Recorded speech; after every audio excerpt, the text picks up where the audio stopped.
আব্বাজি আমার এক শ্রেণীর মুলবিরা বলছে শবে বরাত বলে কিছু নেই, সব মানে রাত্র, বরাত মানে আপনার ভাগ্য। আব্বা আমার বোঝা যায় মুক্তির রাত, বরাত মানে মুক্তি। এখন বোঝা গেল আপনার কিনা রাতে হবে মুক্তি। এই রাতে আমার আল্লাহ পাক রব্বুল ইজ্জত বিশেষ করে রহমতের দৃষ্টি দেন, আর কয়েক প্রকারের মানুষ ব্যতীত সকলের জীবনের গুনাহ মাফ করার স্বীকৃতি আমার দরুদি নবী দিয়েছেন। আরো জোরে বলুন সুবহানাল্লাহ। এরা খুঁজে পায় না, বলে শবে বরাত বলে কিছু নেই। আব্বাজি আমার এখন তাহলে আমরা হাদিস শরীফ থেকে দেখবো শবে বরাত বলে কিছু আসেনি।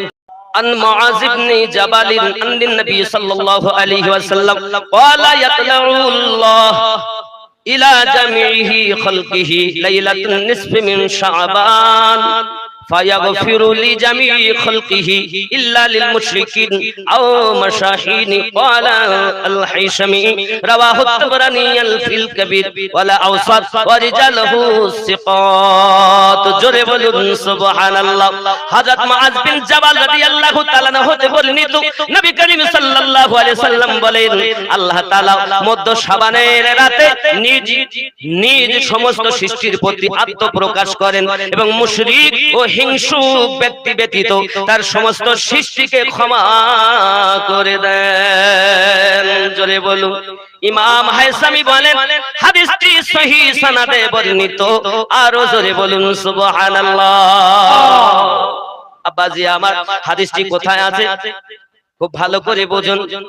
মাজমুআয়ে জাওয়াইদ হাদিস নাম্বার 12960, মুজামে কবির তাবরানী হাদিস নাম্বার 215, মুজামে আওসাত তাবরানী হাদিস নাম্বার 6776, সহিহ ইবনে হিব্বান হাদিস নাম্বার 5665, শাবুল ঈমান বাইহাকি হাদিস নাম্বার 3552, ফাজাইলুল আওকাত বাইহাকি প্রথম খণ্ড পৃষ্ঠা নাম্বার 118, at-targhib wat-tahrib খণ্ড নাম্বার 3 পৃষ্ঠা নাম্বার 307, কানজুল উম্মান হাদিস নাম্বার 7464, তোহফাতুল আজওয়াজি খণ্ড আহওয়াজি খণ্ড নাম্বার 3 পৃষ্ঠা নাম্বার 366, হুলিয়াতুল আউলিয়া খণ্ড নাম্বার 5 পৃষ্ঠা নাম্বার 191।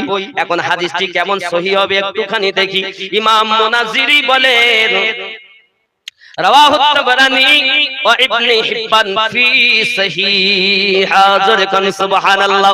ইমাম তাবরানী ও ইমাম ইবনে হিব্বান সহিহ ইবনে হিব্বান গ্রন্থে বর্ণনা করেন, অর্থাৎ হাদিসটি সহিহ সহিহ সহিহ। সুবহানাল্লাহ। এরা খুঁজে পাচ্ছে না, একটু কচু শাক খাওয়া চোখের জ্যোতি ফিরবে। কচু শাক খেলে চোখের জ্যোতি ফিরবে বাবা। আব্বাজি আমার হাদিসটি ইমাম তাবরানী মুজামে কবিরের মধ্যে আপনার কিনা মুজামে আওসাত গ্রন্থে বর্ণনা করেন, উভয় গ্রন্থে হাদিসের সনদ সহিহ। ইমাম জুরকানি শারহুল জুরকানি আলাল মাওয়াহিদ গ্রন্থে বলেন ফাইন্না হাদিসু মুআয হাযা হাসান, নিশ্চয় হযরত মুআয রাদিয়াল্লাহু তাআলা এই হাদিসটি হাসান বলেছেন। আরো জোরে বলুন। বাবা ওয়াহাবিদের বড় একজন তাহকিককারী, ওয়াহাবি লামজাবি বুকে হাত বেঁধে নামাজ পড়ে যারা, এদের একজন বড় গুরুদেব, তার নাম হলো নাসিরউদ্দিন আলবানী। তার একটি কিতাব সহিহুত তারগীব, সেই তারগীবের মধ্যে বলেন হাসানুন সহিহ, এই হাদিসটি হলো সহিহ। সুবহানাল্লাহ। ওয়াহাবিরা পর্যন্ত হাদিসটি সহিহ বলেছে। এ বাবা আমি আমিনুদ্দিন সহিহ বললে তো হবে না, পূর্বেশ্বরী ইমামগণ কি বলছেন হাদিসের ইমাম, এদের দ্বারাতে সনদ দিতে হবে। জোরে বলে। এরা খুঁজেই পাচ্ছে না। এইরূপ ভাবে বহু হাদিসে আমার নবী সাল্লাল্লাহু আলাইহি সাল্লাম বলেছেন। আর কি বলেছেন দেখুন, আন কাসির ইবনে মাদদাতুল হাদরি من النبي صلى الله عليه وسلم قال في ليلة النصف من شعبان يغفر الله عز وجل لأهل الأرض إلا المشركين والمشاهين. رواه البيهقي في شعب الإيمان وقال مرسلا. جد جركن سبحان الله. حضرت كثير بن مدرا হযরত আলী রাদিয়াল্লাহু তাআলা আনহু হতে বর্ণিত নবী করিম সাল্লাল্লাহু আলাইহি ওয়াসাল্লাম ইরশাদ করেন আল্লাহ তাআলা মধ্য শাবান শবে বরাতের রাতে মুশরিক ও হিংসুক ব্যতীত সমস্ত পৃথিবীবাসীকে ক্ষমা করে দেন। সুবহানাল্লাহ। ধারা খুঁজে পান এইরূপ ভাবে অনেক দলিল, এতটা দলিল আছে বাবা এর পিছনে যে আপনি অন্তত শতাধিকের উপরে দলিল আছে। জোরে কোন সুবহানাল্লাহ। ওরা খুঁজে পাচ্ছে না।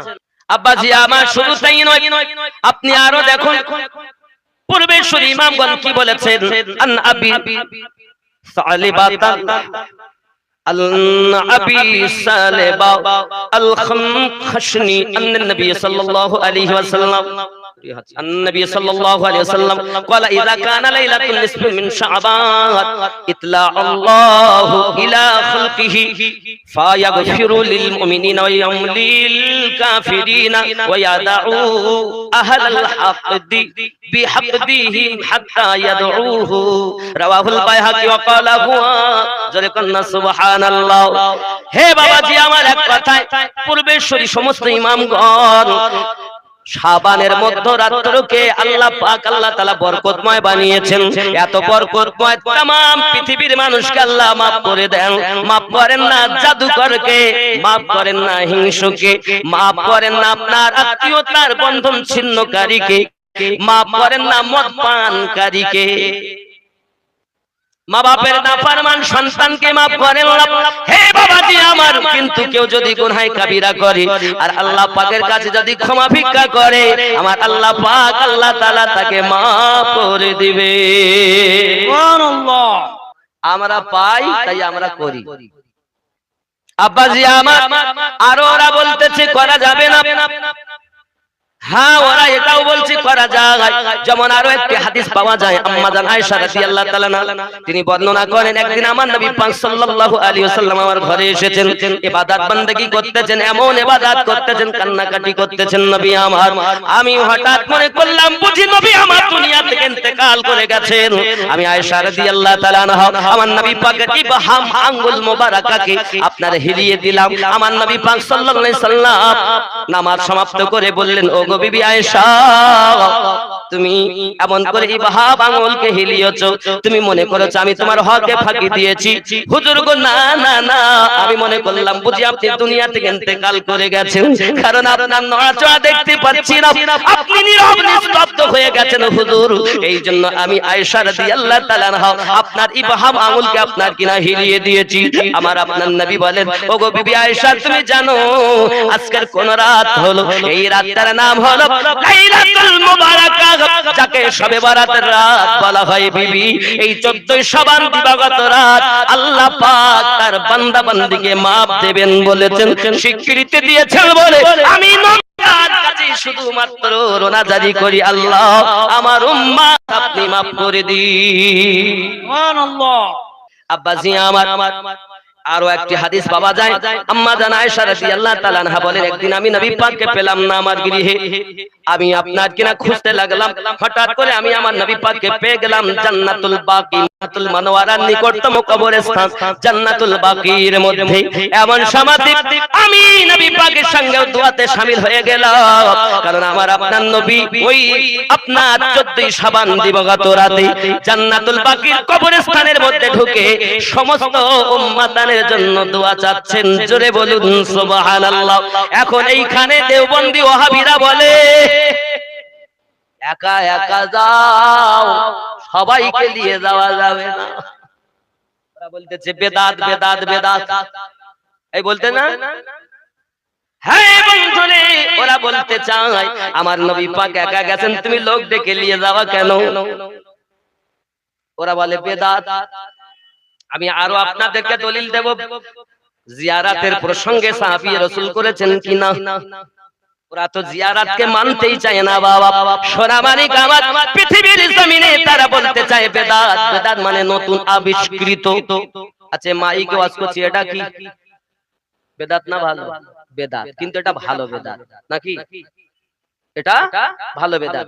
ট্রেনে চাপা কি বলেন নবী পাক যা করেছেন তার বেশি করা যাবে না। তার মানে ও মনে হয় সাইকেল চালায় না, মোটর সাইকেলও চালায় না, এখনকার সময় জামা গায়েও দেয় না। বাবা তখনকার সময় এই খতমে বুখারী হতো না, তোমরা করো কেন? এটাও তো বেদাত। খতমে বুখারী হয় না, এত বড় গাধা যে নবী পাক যা করেছেন তার বাড়তি করে না, তা তুমি করো কেন গো? তোমায় কোন হাদিসে পেয়েছো যে খতমে বুখারী করতে? তুমি হাদিস থেকে দেখাও খতমে বুখারী হবে। বুখারীর তো জন্মই হয়নি তখন। বাবজি আমার, কোরআন শরীফের জিলদ লাগানো হয় তখন ছিল না, কিন্তু আমরাও জানি এটা বেদাত, কিন্তু ভালো ভালো বেদাত, নেকির কাজ। জিয়ারত করি আমরা, আর এক ভাইকে সাথে করে নিয়ে যাই, আব্বাকে নিয়ে যাই, চাচাকে নিয়ে যাই, দাদুকে নিয়ে যাই। এই কারণে কবর জিয়ারত বেশি বেশি করে আমার নবী পাক করতে বলেছেন। কবর জিয়ারত করলে মনের পরিবর্তন ঘটে যায়। আর পৃথিবীর জমিনে যারা কবর জিয়ারত করে তারা মুস্তাহাব সওয়াবের অধিকারী হয়। আল্লাহ পাক আল্লাহ তাআলা তার দোয়া যদি কবুল করে, মৃত ব্যক্তি কবরে আযাব থেকে নেজাত পেয়ে যায়। আব্বাজি আমার, এখন জিয়ারত করব আমরা। এখন চলুন না কেন, আমার আপনার নবী সাল্লাল্লাহু আলাইহি ওয়াসাল্লাম তিনিও জিয়ারত করেছেন। বাবাজি আমার, আমরা করলে যত দোষ, বাবা আমার নবী পাক সাল্লাল্লাহু আলাইহি ওয়াসাল্লাম নিজে জিয়ারত করছেন। قال النبي واجمعوا على ان زيارتها سنة لهم। ইমাম নববী বলেছেন উম্মতের ইজমা হয়েছে যে কবর জিয়ারত করা সুন্নাত। জোরে বলুন সুবহানাল্লাহ। ইমাম জালালউদ্দিন সিউতির কথা বলছি, যিনি ইমাম জালালউদ্দিন সিউতি রাহমাতুল্লাহ আলাইহি ৭৫ বারের বেশি আমার নবীকে দিদার করেছে। ইমাম জালালউদ্দিন সিউতি রাহমাতুল্লাহ আলাইহি বলছেন, বাবাজি আমার, ইমাম সিউতি শারহে সুন্নাহ ইবনে মাজাহ প্রথম খণ্ড ১১৩ পৃষ্ঠাতে, জাহিরাতুল উকাবি ২০তম খণ্ড ২৫ পৃষ্ঠায়, ইমাম মোল্লা আলী কারিমের কারসারে মেশকাতের ৪র্থ খণ্ড ১২৫৫ পৃষ্ঠায়। জোরে কোন সুবহানাল্লাহ। সহিহ হাদিসের আলোকে কবর জিয়ারত। আন ইবনে বুরাইদা আন আবি ক্বালা ক্বালা রাসূলুল্লাহ সাল্লাল্লাহু আলাইহি ওয়াসাল্লাম নাহাইতুকুম আন জিয়ারাতুল কুবুর ফুজুরুহা ফাইন্না জিয়ারাতুহা তাযাক্কারুন। জোরে বলুন সুবহানাল্লাহ।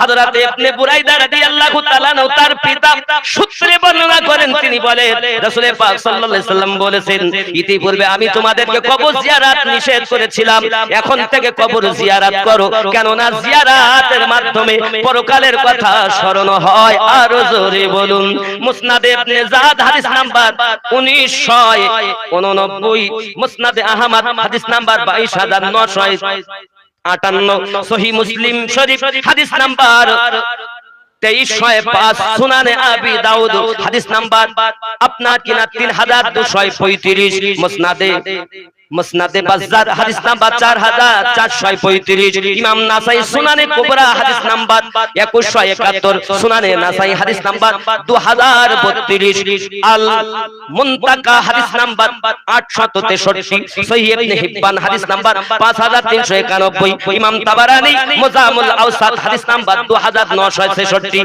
ইমাম তাবারানী মুজামুল কবির হাদিস নাম্বার 1152, ইমাম তাবারানী মুসনাদে শামিল হাদিস নাম্বার 2442, ইমাম আবু নাসাই হিলিয়াতুল আউলিয়া খণ্ড নাম্বার, হে বাবা খণ্ড নাম্বার 7 পৃষ্ঠা নাম্বার 367, ইমাম বাইহাকি শুআবুল ঈমান হাদিস নাম্বার 8848, ইমাম বাগাবী শানে সুন্নাহ হাদিস নাম্বার 1553, মুসান্নাফ আব্দুর রাজ্জাক হাদিস নাম্বার 6708, ইমাম বাইহাকি মারিফাতুস সুনানি আল আসার হাদিস নাম্বার 17414, ইমাম বাইহাকি সুনানে কুবরা হাদিস নাম্বার 17886। ও বাবাজি আমার, জোরে কোন সুবহানাল্লাহ।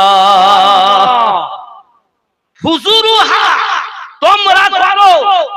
এই ফুজুরুহা এতটা বর্ণনায় নবী পাক বলেন, আমি আগে জিয়ারত করতে মানা করেছিলাম, এখন সবাইকে বলছি তোমরা ফুজুরুহা সবাই জিয়ারত করো। আর ওরা কানা খুঁজে পাচ্ছে না, একা একা যাও। এইরূপ ভাবে বহু দলিল আছে। আমার রাসূল নিজে তার আব্বা জানের রওজা জিয়ারত করতে গিয়ে আম্মা জানকে হারিয়েছেন। অনেকবার আমার দরুদি নবী আব্বা আম্মা রওজা জিয়ারত করতে গেছে। সুবহানাল্লাহ। তাহলে জিয়ারত করা আমরা এটা এই জন্য যাও সুন্নাত, আর সবাই মিলে যাওয়া মুস্তাহাব। আরো জোরে বলে, আরো জোরে বলে। সুবহানাল্লাহ। তাহলে যারা মুস্তাহাব ভালো কাজ থেকে আমাদেরকে বাধা দেয়, এরা কোন দলের মানুষ হবে আপনি নিজেই হিসাব করুন। শবে বারাতের রাত বাবা আমার কোরআন তেলাওয়াত করুন, জিকির আজকার করুন, বস্ত্রহীনকে বস্ত্র দেন, সব কিছু করা জায়েজ আছে। তবে পটকা ফুটানো মানে আপনাকে অনেকে দেখবেন বাজি ফুটায়, বাজি ফুটানো, মোমবাতি এমনি করে জ্বালানো, বাবা প্রয়োজনের বেশি গোরস্থানে আলোকসজ্জা করা, এগুলো থেকে আপনি বর্জন করবেন বাবা। এই মেলা লাগানোটাও জায়েজ নাই। মিলাদ করা ভালো, ওয়াজ নসিহত করা ভালো, কোরআন তেলাওয়াত করা ভালো, কিন্তু এই শবে বারাতের নামে আব্বা আমার ভাগ্য রজনী বলে প্রিয়া আর প্রেমিকা রাস্তায় ঘুরতে বেরিয়েছে রাতের বেলা, এর নাম শবে বারাত নয়। যুবকরে শবে বারাত মানে আল্লাহর কাছে কামনা করা, আল্লাহ আমি পাপ করেছি, মাফ করে দাও, আল্লাহ আমাকে ক্ষমা করে দাও, আল্লাহ আমাকে নেজাত দিয়ে দাও। আমি আর মদ পান করব না, আমি আর সুদ খাবো না, আমি আর মহিলা সমিতি করব না, আমি আর মিথ্যা কথা বলবো না, আমি আর মা বাপকে কষ্ট দেব না, আমি আর আত্মীয়তার বন্ধন ছিন্ন করব না। এমনি করে যদি আপনি ওই রাতে ক্ষমা চাইতে পারেন, আমার আল্লাহ পাক ফেরেশতা পাঠিয়ে দেন, ওগো ফেরেশতা দেখো আমার কোন বান্দা আমার কাছে ক্ষমা চাই, আমি আল্লাহ তাকে মাফ দেব। আমার সোনা মানিকের কারবালার মাটির দিকে খেয়াল করলে বোঝা যায়। আমি আমার আম্মা জানদেরকে বলবো, মা আপনি মায়ের মতো চলবেন, যেন নায়িকা হবেন না মা। ভালো করে বোঝেন, এক নায়ক চুলটা উস্কো খুস্কো, কত সুন্দর করে এই মাথা কেটেছে, ডিজাইন করেছে, এর নাম দিয়েছি বিয়াদব আলী। আর মাথায় কাপড় দেয় না, এদিকে ক্রিম ওদিকে ক্রিম, এখানে ঠোঁটে কি দেশে লিপস্টিক দিয়ে বিহায়া খাতুনের মতো রাস্তায় ঘোরাফেরা করে। ও বলে হ্যালো, ও বলে জীবন গেল। বিয়াদব আলী আর বিহায়া খাতুনের যদি বিয়ে হয়, তার সন্তান কেমন হবে? পৃথিবীর জমিনে আমাদেরকে খেয়াল করতে হবে, আমাদেরকে মা হতে হবে, নায়িকা হলে হবে না, নামাজ এক ওয়াক্ত কাজা করলে হবে না বাবা। ইয়াজিদ যখন তার দলবলের লোকেরা হযরত ইমাম জাইনুল আবেদিন রাদিয়াল্লাহু তাআলা সহ, যখন সাকিনা সহ, আপনার জায়নাব সহ, ইমাম হোসেন পাকের স্ত্রী সহ, যখন তাদেরকে নিয়ে রওনা দিয়েছেন বাবা, নাঙ্গা উটের উপরে তাদেরকে বসিয়েছেন। হে বাবা, বসানোর উপরে হযরত জায়নাব রাদিয়াল্লাহু তাআলা বলতেছেন, রব্বে কারীম, পানি থাকলে ওযু বানিয়ে নিতাম, আজাদ হলে ভালোভাবে রুকু সিজদা করে নিতাম। আমাদের তো হাত বাঁধা, আমরা পানিও পাই না আল্লাহ, ওযু করতে পারি না, আগে থেকে তো তায়াম্মুম করে রেখেছি আল্লাহ গো, মাথা ঝুঁকিয়ে দিই, তুমি আমাদের নামাজ কবুল করে নাও। জোরে বলুন। আমি বোঝাতে চাচ্ছি বাবা, মায়েদের পেট থেকে নবী জন্ম নিয়েছেন, মায়েদের পেট থেকে গাউস জন্ম নিয়েছেন, মায়েদের পেট থেকে সাহাবী কেরাম জন্ম নিয়েছেন, মায়েদের পেট থেকে ওলি আল্লাহ জন্ম নিয়েছেন, মায়েদের পেট থেকে আলেম মুফতি মুহাদ্দিস জন্ম নিয়েছেন, আবার ওই মায়ের পেট থেকে মদখোর গাঁজাখোর সুদখোর জন্ম নিয়েছে। মা তুমি নায়িকা হবে না, মায়ের মতো হবে, সন্তান নেককার হবে। আমিন। আব্বা নবীজির গোলাম হলে লাভ আছে না লস আছে?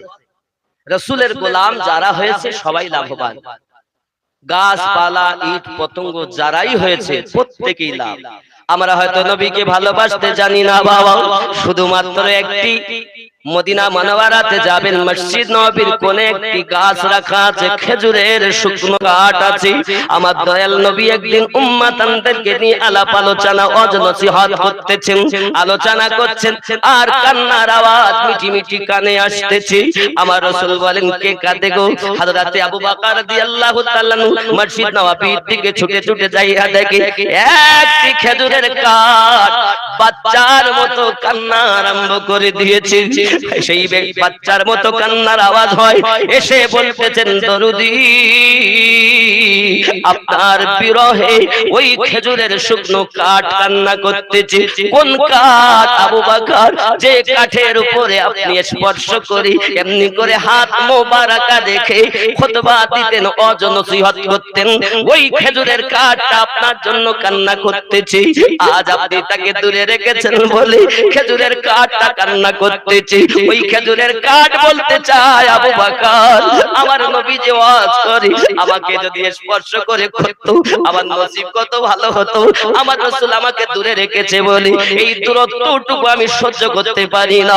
আমার দরদি নবী টুকটুক করে যেই কেনা ওই খেজুরের কাঠ যার নাম হলো উস্তুনে হান্নানা তার কাছে যখন গেছে বলছো হাবিবুল্লাহ আমি দূরত্ব সহ্য করতে পারি না প্যারা নবী আল্লাহ পাকের কুদরতি হাত যার পাওয়ার আছে হাতের উপরে সেই হাতখানা যখন ওই খেজুরের শুকনো কাঠের উপরে রেখেছে খেজুরের কাঠের কান্না বন্ধ হয়ে গেছে। সুবহানাল্লাহ। বন্ধুরে আমি বুঝাতে চাচ্ছি যদি একটি খেজুরের কাঠ আমার রাসূলের জন্য এত পাগল হতে পারে আমরা কি ওই নবীকে ভালোবাসতে পারি না বাবা? যারা আমার নবীকে ভালোবাসবে তারা ইহ জগতেও লাভবান হবে পর জগতেও লাভবান হবে। আল্লাহ আমানা মুহাম্মদ ওয়া আলা আলি মাওলানা।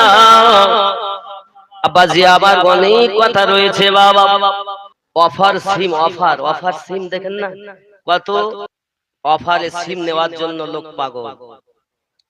আমার আল্লাহ পাক আল্লাহ তাআলা 5টি অফার দিয়েছেন তার মধ্যে আমাদের কাছে আগামী কাল দিবাগত রাত একটি অফার যাকে বলা হয় শবে বরাত।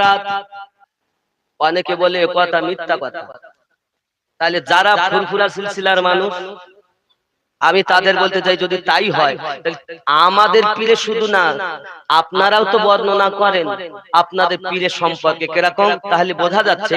একটা ঘটনা শোনেন খুব সারমর্ম। মেজে হুজুর পীর কিবলা ওনার নাম কি ছিল জানেন? আবু জাফর সিদ্দিকী। জোরে বলুন সুবহানাল্লাহ। এখন উনি বসে আছেন মুরিদদেরকে নিয়ে, ভালো বুঝবেন আমার কথাটা, বোঝার চেষ্টা করেন। আমি হলো দালালি কথা বলিনি বলো বাবা, আমি যা বলতেছি বোঝার ক্ষমতা থাকলে বুঝবেন, আর যদি গিরগেটি হন তা প্লাস্টিক হয়ে থাকবেন, নিজে দেখবেন যে আমারও তো ঘাটতি হয়ে যাচ্ছে, মানবেন। কথা বুঝেছেন? মেজে হুজুর পীর কিবলা রাহমাতুল্লাহ আলাইহি বসে আছেন, কিছু মুরিদ আছে, এখন আলোচনাই করছেন। করতে করতে করতে করতে উনি একটা চাদর মুড়ি দিয়েছিলেন। চাদর মুড়িতে বসিয়ে আছেন 20 মিনিট 25 মিনিট যায়, আধ ঘন্টা যায়। হঠাৎ দেখতে যে চাদর খুলেছেন তো এই হাঁটুর নিচে কাদা, চরের কাদা। শহীদ হুজুর কাদা কেন? তাহলে বাবা ওয়া শুনছেন না, হুজুর বলতে বসে থাকতে কাদা হলো কেমন? তাহলে বাবা আমার এই ওই চট্টগ্রামের কিছু মানুষ আমার কাছে আসছিল নৌকায় করে, আর নদীতে এত জোরে ঝড় উঠেছে যে ওদের নৌকা একদম চলে তুলে দিয়েছে, ওরা তো আসতে পারে না। তাই আমি এখান থেকে চট করে গেছি একটা ছোট নৌকা নিয়ে, ওটাকে টেনে আমি ওদের নদীতে থুয়ে ওই নৌকাটা চরে আমি একদম বেঁধে ওই চর দিয়ে হেঁটে আইছি, তাই কাদা। তার মানে কি পীর ফুরফুরা থেকে চট্টগ্রাম যেতে পারে নিমিষের মধ্যে, আর আমার নবী মঙ্গলাটি আসতে পারে না। এইরকম যাদের ধারণা পীরের বেলায় উপরে আর নবীর বেলায় নিচে, তাদেরকে আমরা মানি না। আমি এটাই বুঝাতে চাচ্ছি, যদি পীরেরটা সত্য হয় তাহলে আমার নবীরটা কি সত্য হবে না? আমি এটাই বুঝাতে চাচ্ছি, যারা ওই নবুয়াতের ছায়া থেকে বেলায়াত হয়ে ওলি হয়েছে তাহলে পীরেরটাও ঠিক আর নবীরটা আরো ঠিক, ঠিক কি না? কথা বুঝতেছেন না? আমার কথা ভুল বুঝবেন না। তাহলে আমরা পীরের বেলায় 16 আনা আলোচনা করব কারামাত, আর নবীর মুজিজার বেলায় গিয়ে তো গাজালা করে বলতে নবী কিচ্ছু পারে না। তার মানে ফুরফুরা শরীফ থেকে বসে বসে বাংলাদেশ দেখতে পাচ্ছেন, আর আমাদের নবী মদিনা থেকে আমাদের দেখতে পাচ্ছেন না। নাউজুবিল্লাহ বলে। আমি বুঝাতে যাচ্ছি, খুব ভালো করে বুঝবেন। আমরা হলাম সুন্নি, আমাদের আকীদা উপর থেকে নিচে পর্যন্ত ঠিক আছে। আমাদের মুর্শিদ ওলি আল্লাহকেও আল্লাহ দিয়েছেন ক্ষমতা, তাই তারা ক্ষমতা পেয়েছেন। আমাদের নবীকেও আল্লাহ দিয়েছেন ক্ষমতা, তাই তারা ক্ষমতা পেয়েছেন। আমাদের ওলি আল্লাহদের ক্ষমতা আল্লাহর দেওয়া, আমাদের নবীকেও ক্ষমতা আল্লাহর দেওয়া। জোরে বলে। আর যারা নিজের পীরের ক্ষমতাটা তো বর্ণনা করে গেল 16 আনা, আর নবী পাকের বেলায় ক্ষমতায় যাদের মুখ বেঁকে যায়, বুঝতে হবে আসলে নিজের বাপেরটা তো ওচো করতে চায়। আর যে নবী কোরআন শরীফ এনে দিয়েছেন, যে নবী হাদিস, যে নবী আমার নামাজ এনে দিয়েছেন, যে নবীর ওসিলায় তামাম দুনিয়া পেয়েছি, ওই নবীর সম্মান বলতে গেলে মুখ কালো হয়ে যায়। বুঝতে হবে ওর ভিতরটাই খারাপ, ভিতরটাই আমি এটাই বুঝাতে চাচ্ছি, আসলে ওলি আল্লাহদের ক্ষমতা আল্লাহ দেওয়া এটা সত্য, নবী পাকেরও দেওয়া বেশি সত্য। এখন ওলি আল্লাহকে আল্লাহ বেশি ক্ষমতা দিয়েছেন না রাসূলুল্লাহকে ক্ষমতা বেশি দিয়েছেন? কথা বলেন না কেন? তাহলে নবী ক্ষমতা বেশি না কম? আমার কথা বলে সবার ভালো লাগবে না বলো, কারণ ওদের হুজুরিরা ওদের অন্যরকম বুঝিয়ে রেখে, ঠিক না? অন্যরকম বুঝিয়ে রেখেছে। আর আমি বুঝাতে চাচ্ছি বাবা, আপনি যেমন পীরেরটাও ঠিক বলছেন, আমরা বলছি ঠিক, নবীরটাও মেনে নাও ঠিক। জোরে বলে সুবহানাল্লাহ। নবীর বেলায় বে ঠিক হবে আর পীরের বেলায় ঠিক হবে, এ তো ছদ্মবেশী গিরগে ঠিক, ঠিক কিনা? তার মানে আমি বুঝাতে চাচ্ছি যারা আল্লাহর আউলিয়া বান্দা হক তাদেরকে আল্লাহ ক্ষমতা দিয়েছেন, তারা আল্লাহ পাকের দেওয়া ক্ষমতায় তামাম পৃথিবীর খবর রাখেন। জোরে বলে সুবহানাল্লাহ। এই বিশ্বাস রাখতে হবে, রাখতে হবে কিনা বলেন? আব্বাজি আমার সোনা মানিকেরা, হযরতে জাবের রাদিয়াল্লাহু তাআলা আনহুর বাণী দায়িত্ব অনেক হয়ে গেল। বাবা আমার কথা রাগ করলেন আপনি? আমি কি কোনো দলিলের বাইরে কথা বলেছি, যুক্তির বাইরে কথা বলেছি? আমার বক্তব্য হলো এটা, পীর ও মুর্শিদের যদি আল্লাহর দেওয়া ক্ষমতা থাকে এরকম, রাসূলুল্লাহর ক্ষমতা আল্লাহ কতটা দিয়েছেন? ওরা এটাই রাসূলুল্লাহর বেলায় ওদের মুখ দেখিয়ে যায়, তার মানে নবীকে ওরা আল্লাহর দেওয়া ক্ষমতা মানে না, পীরের বেলায় মানে। হে বাবাজি আমার, সোনা মানিকেরা আমার, আর আমাদের তরিকতের নিয়ম হলো আমরা কোন পীরকে ছোট করি না, আপন আপন পীর ও মুর্শিদ সব আপন আপন জায়গাতে সঠিক আছে, আমরা খালি বলি হক যারা আমাদের তারা। জোরে বলে সুবহানাল্লাহ। আব্বাজি আমার সোনা মানিকেরা, জাবের রাদিয়াল্লাহু তাআলা নূর বাড়ি নবী আমার খাচ্ছেন না, খাওয়া দাওয়া আপনার কিনা বন্ধ করে বলছেন কই বেটাকে ডাকো, বিবিকে গিয়ে বলছেন বিবি বেটা দুটি কই, সঙ্গে সঙ্গে বলছেন না যে মারা গেছে, কাফন পরিয়ে শুইয়ে রেখেছে। বিবি দেখছেন নবী যদি চলে যান, এ যুবকেরা আমার, এমন সময়তে আপনার কিনা কিছু না বলে আপনার বলছেন বলেন নবীজি কি আমার বাচ্চা দুটো ঘুমিয়ে গেছে। মনে মনে মেরে ঘুমের ব্যথা যখন বাহানা করতেছেন, জাবের রাদিয়াল্লাহু তাআলা এসে বলছেন হুজুর বাচ্চা দুটো ঘুমিয়ে গেছে। আমার নবী পাক বলেন কই ডাকো না। হুজুর তারা খুব ঘুমিয়ে গেছে, এখন উঠবে না। আমার নবী বলেন কোথায় ঘুমিয়েছে আমাকে নিয়ে চলো। আমার দরদি নবী সেখানে গেলেন, বাচ্চা দুটি মারা বাবা, আমার মা কাঁদে, আব্বা কাঁদে, স্বামী আমার, আমি আপনার কাছে কথা আপনার কিরা গোপন রেখেছি। কেন গোপন রেখেছো বিবি? কারণ নবী গেলে নবী পাবো না, বেটা গেলে বেটা পাওয়া যায়, তাই আমি বেটার থেকে বেশি নবীকে ভালোবাসি বলে আমি মরা বাচ্চা শুইয়ে রেখেছি। আমার নবী আপনার নবী ওই মরা বাচ্চার কাছে যাইয়া চোখে যখন হাত দিয়েছে, আল্লাহর নবীর ওই পাওয়ার কুদরতি ওয়ালা আল্লাহর দেওয়া ক্ষমতায় হাত মোবারক বাচ্চার চোখে দেওয়াতে সঙ্গে সঙ্গে বাচ্চা জীবিত হয়। জোরে বলুন, বোঝা গেল হযরত আমাদের নবী পাক সাল্লাল্লাহু আলাইহি সাল্লামের হাত মোবারকের বরকতে জাবের রাদিয়াল্লাহু তাআলার বাচ্চা জীবিত হয়। আর ওই নবী পাকের আশিক গাউসে জামান আলাইহি রহমানের দোয়া, বাচ্চা গায়ে হাত দিলে ওই বাচ্চা আল্লাহর কুদরতে জীবিত হয়। সুবহানাল্লাহ। বোঝা গেছে না? মুজিজাকে বুঝতে হবে, কারামাতকে বুঝতে হবে একদম। বাবাজি আমার ওয়াহারি রাহমাতুল্লাহ আলাইহি যার ফাতিহা করছে, ওনার জীবনে আমি বেশি কইব না কারণ তত অর্ডার নাই, তবে ওনার ফাতিহা আমার ওয়াহারি রাহমাতুল্লাহ আলাইহি গেছেন। এখন ওরা বলে হুজুর এই যে যখন তা পরীক্ষা করতে হবে, তা যে ঘরে বসতে দিয়েছে বাবা ওই খাটের উপরে তলায় আল্লাহ মানে নাম লিখেছে মুহাম্মাদুর রাসূলুল্লাহ সাল্লাল্লাহু আলাইহি ওয়াসাল্লাম লিখে কাপড়ের তলায়, খাটিয়ার তলায়, তার উপরে বেডশিট, তার নিচে ওইটা লিখে রেখে দিয়েছে। হুজুর এসেছে নবীর পাগল, নবীর পাগল কেমন পিঠ দেখবো। বন্ধুরে আমার ওয়াহাবি রাহমাতুল্লাহ আলাইহি খাটে বসতে বলে হুজুর বসুন, হুজুর আমার বসেন না। বাড়িওয়ালা আবার বলে হুজুর বসেন, হুজুর বসছেন না। হুজুর আপনি দয়া করে বসুন। গাউসে ওয়াহারি বলেন বাবা রে, যে নবী না হলে আমি আলিমউদ্দিন সৃষ্টি হতাম না। ওই নবীর নাম আমার নিচে থাকবে, আর ওই নাম মোবারকের উপরে আমি বসতে পারি। এত বড় বিয়াদব আমি আলিমউদ্দিন নয়। জোরে বলো সুবহানাল্লাহ। নারায়ে তাকবীর, নারায়ে রিসালাত। ইয়া রাসূলুল্লাহ। নারায়ে হায়দারি। মানে কি হচ্ছে নারায়ে হায়দারি বলবো কেন? এই আরেকশো। আচ্ছা আপনি বলেন বাবা, বেলায়াতে ওলি হয়, তাই কি না? তাহলে আমি যদি আমার পীরের তাকবীর খুঁজে পাই, তো বেলায়াতের যিনি সর্দার তার নামের তাকবীর হবে না? কথা বলেন না কেন? জানি না আপনাকে কে কি বুঝিয়েছে, আমার দেখার দরকার নাই। তবে যদি ওলি বলেন, তো ওলিদের সরতাজ আলী, ওই আলীকে আগে ডাকলে তারপরে পাওয়া যাবে ওলি। জোরে বলে, এজন্য চিৎকার মেরে বলে নারায়ে হায়দারি। এক শ্রেণীর লোক বলতেছে যে বাবা ও তো ওই কারা, আমরা শিয়া হতে যাব কেন গো? আমরা শিয়া হতে যাবই বা কেন? আমরা কি শিয়া? আমরা কি খারেজি? আমরা কি দেওবন্দি? আমরা কি সুন্নি? আমরা সুন্নি। আমাকে যদি কেউ সারাদিন সুন্নি সুন্নি বলে তো একবার আমার রাগ হবে, কিন্তু আর একজনকে যদি তুমি দেওবন্দি বলো তো রাগ হয়। রাগ হয় না? তার মানে বোঝা যাচ্ছে নামটা শুনতেও ভালো না। আমাকে কেউ যদি সারাদিন সুন্নি বলে আমার একবারও রাগ হয় না, তোমাকে বললে তুমি রাগ করো কেন? তার মানে শুনতেও ভালো না। আমরা কেন হতে যাব খারেজি, ওয়াহাবি, দেওবন্দি, কাদিয়ানি? কেন হতে যাব? আমরা কেন শিয়া হতে যাব?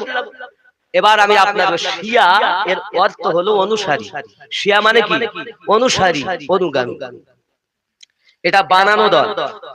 আসলে দেখবেন দল ছিল খারেজিয়া, রাফজি, আর সবাইকে মানে সেটা হলো সুন্নি। জোরে বলে, আরো জোরে।